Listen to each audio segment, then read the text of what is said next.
Honourable Speaker, I rise this evening to place on record the struggle and what seemed relentless pursuit of a 74-year-old man who was only trying to do the right thing to help others in pain and suffering.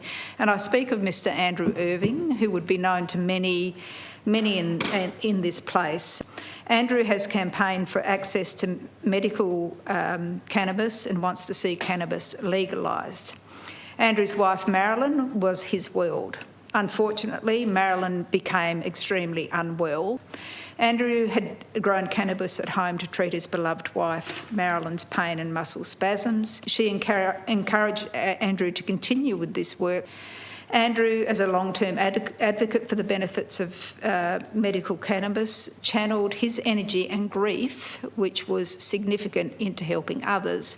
But unfortunately, Andrew's kindness was taken advantage of. I won't go into the details of how he was set up and turned into the police, but this in itself was a cruel blow.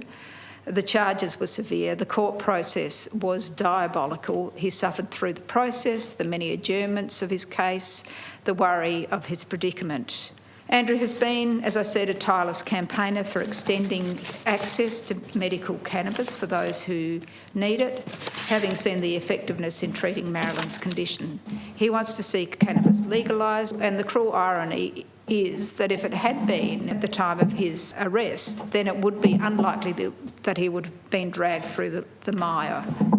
But despite the mercy shown in imposing a non-custodial sentence, the case continues to have a devastating impact on Andrew's life. Tasmania Police seized his savings in cash when he was arrested. He has been fined over $40,000, despite the court acknowledging that his primary motivation in offending was helping others. Okay. Someone of his age that's done no harm and created no victim doesn't deserve to be fined such an excessive amount for the crime of caring for others. There is a GoFundMe campaign to help Andrew with his legal costs. And medical cannabis, I might say, is legal across many parts of the world. In the ACT, Andrew would have been able to legally grow his own plants to manage Marilyn's condition.